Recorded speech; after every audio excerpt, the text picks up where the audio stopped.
Turkey and Israel are now talking, and their big talks are about Syria. They want to avoid a military clash in Syria. This is a big shift for these two political powers. Just yesterday, a Turkish defense official made the announcement.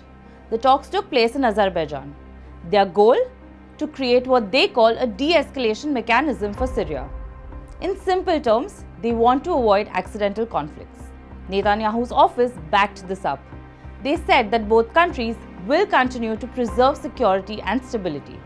That's diplomatic word for let's not fight each other. But let's be clear, Turkey's foreign minister has stressed on just one point, that these talks are only about avoiding conflict and not about normalizing relations. I believe it was Turkey, and I said that to him.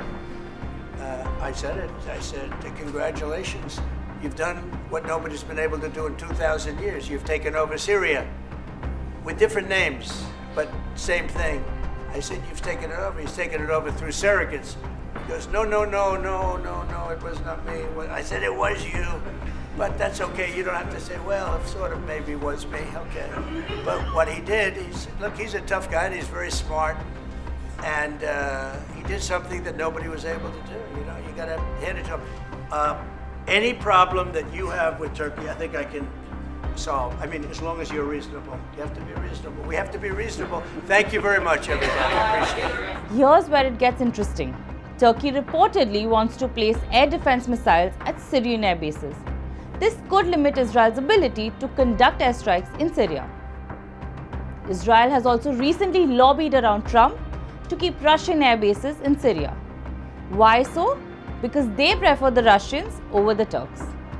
This is probably a part of something bigger. At a recent event in the Indian Council of World Affairs, former West Asia correspondent of The Hindu said that today's Israel is different and has a messianic vision of a greater Israel.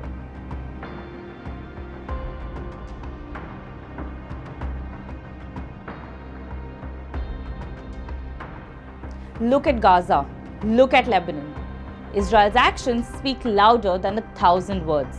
The killing of Hezbollah's leader Nasrallah changed everything, and not just in Beirut but across West Asia. It weakened the Redwan Brigade that protected Assad.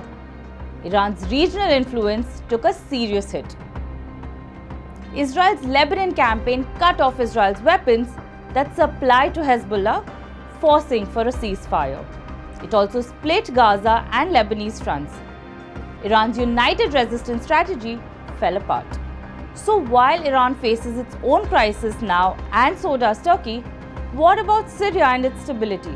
Dr. Mudassir Kumar, Associate Professor at the Center for West Asian Studies at JNU, says that there is no path to a stable Syria without Israel and Turkey working together.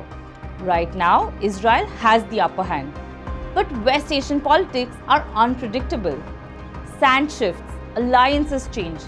Nothing stays the same for long. Until we bring more updates to you on this story, stay with us at Strat News Global.